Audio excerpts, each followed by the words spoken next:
This is my 6.4 player evaluation and feedback presentation. So this is a group data graph, and it shows the height of all of the players. So the comparison on each player's height, so I would expect the tallest players to be taking more shots and getting more rebounds. I would expect Oberon, Will and Ewan to make the most shots and get the most rebounds. However, in comparison, I would expect Georgia, Bella and Charlie White to get the least shots and rebounds. However, my graph shows the shot percentage of all the shots converted. So this shows that the p-value is significant because it is below 0.05, it's 0.02, which is quite strong, and the R value is closer to +1, so it shows a positive correlation.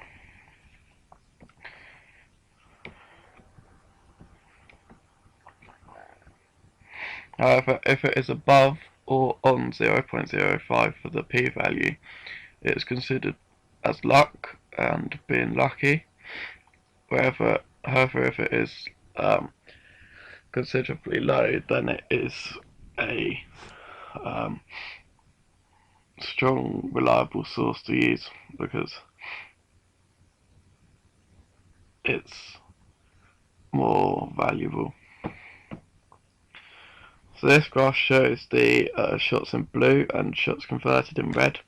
This links back to the unreliability of using percentages, because Oberon shot 1 and scored 1, which is 100%, whereas Alex had 4 shots and converted 3, which is 75%. So if you were looking at this just purely based on percentages, then you'd think that Oberon is the better player. However, because Alex had more shots, and he missed one of them, the percentage shows lower. So Oberon could have had 3 more shots to level with Alex, but he could have missed all 3 of them, so then that would have been a 25% percentage, and then that shows that Alex is the better player. So percentages aren't always reliable and are quite strong percentages. Will and a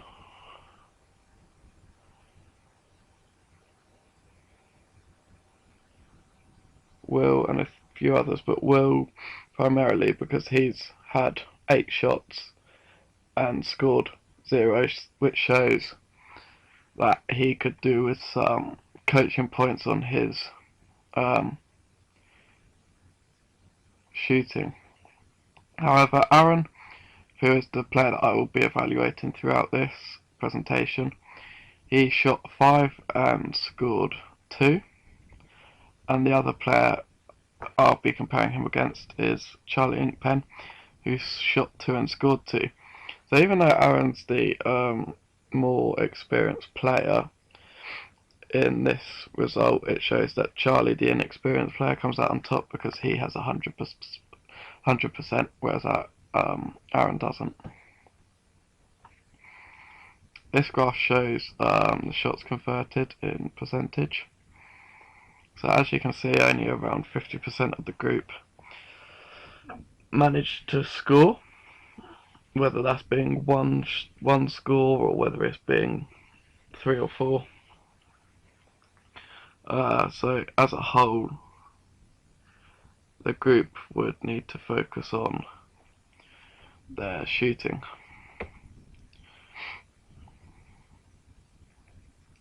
This shows jump height and propulsive impulse. So I'm comparing the experienced player, which is Aaron, to the non-experienced player, which is Charlie. So this shows the jump height and propulsive impulse. So you'd expect the experienced player to have the highest overall score. However, the experienced player would be jumping in the game when running, so they will be jumping differently, so you can't really say that this result is going to be definite. And then also other factors such as the player waiting in the position for a long time, so the group that was measuring the angle, making sure the angle was correct, could have been taking longer on Aaron and on Charlie, so that would have made the muscles fatigue quicker. So that's going to put the muscles under a contraction for a longer time. And the goniometer was quite a hard piece of tool to use if you didn't know how to use it correctly. So that's why other factors could affect it as well. This is just Aaron's total summary. So he's 173 centimeters, which if you look back to one of my first slides at height, he's reasonably average, so this wouldn't have too much impact. He covered quite a lot of distance. And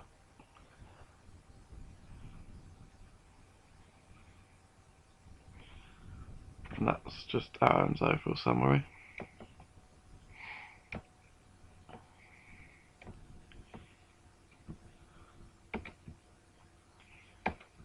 So giving feedback to Aaron.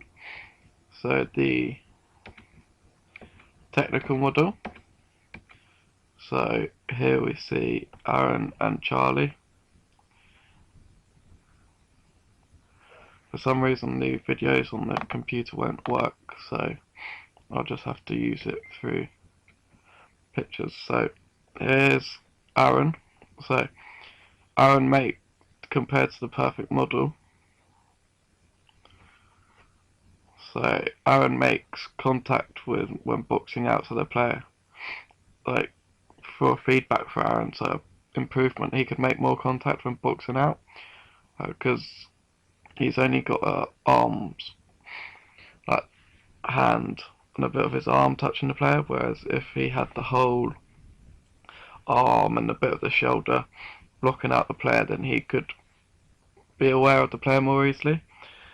So because the player could easily do a dummy and step quite easily to get round Aaron because he isn't making enough contact. So boxing out, so he does face the basket. He does make contact to some degree, but this would be an improvement for him. He pivots nicely, but he doesn't get in the squat position, where in the squat position would cause the stretch shorten cycle. So the elastic band effect of jumping down to bring a more force up so he can jump higher. And then also when he's squatting for boxing out as well, this would drop his centre of gravity so that he would become stronger and it would be harder to move him. So they're just a few focus points for Aaron.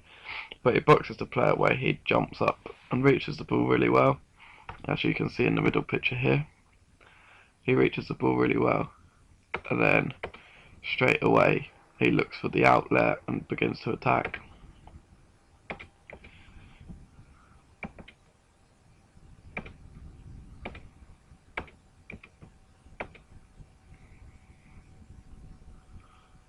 So Aaron's best jump was the counter movement jump, and the counter movement jump was best jump for the whole class and for both Aaron and Charlie, because it allows you to use your arms when jumping, so this can give you more momentum.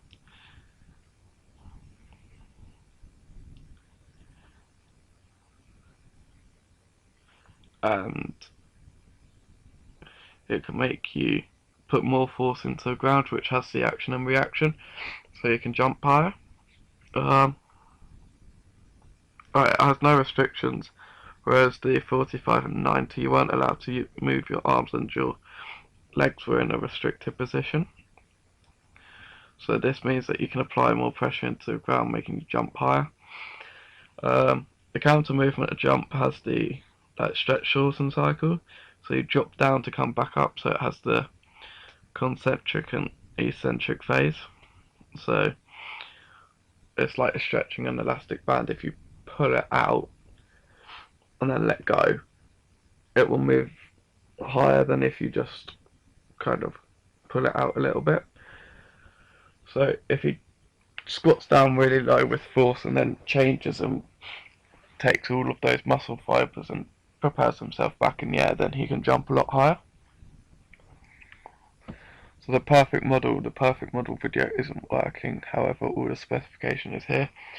So how Aaron compared to the perfect model, he did everything apart from he could make a bit more contact and he could squat the player away, but however he did meet all the other criteria.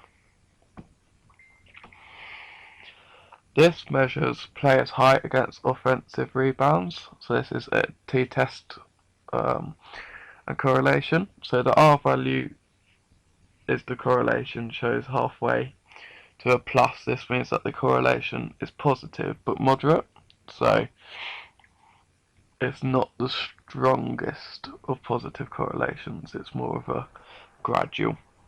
And the p-value is below 0.05 by quite a lot, it's 0.02, which means it is significant.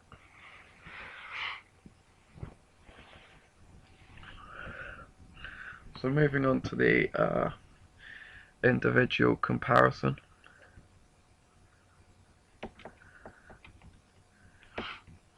This graph shows Aaron's and Charlie's 2 pointers attempted.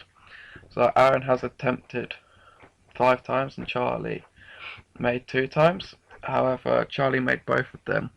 So Charlie scored all of his shots, which is 100%, and Aaron made 40% of the shots. However, there are other factors that come into account. So Aaron could have been in a more difficult position and under pressure, whereas Charlie could have just had a breakaway and had a layup, or he could have been 2-on-1 and been passed the ball and had more time to think about the shot and more of technique instead of rushing it and just chucking the ball up and maybe it hitting the rim or just being close. So there are other factors that come into it when studying this sort of data. So this is comparing Aaron and Charlie's steals. I would say Aaron, looking at all of this data, is more of a defensive player, whereas Charlie's more of an offensive player. So you would have Aaron doing more of the defensive roles on a basketball team than kind of the attacking. And Charlie had 1 steal, so Charlie's more of an attacking player.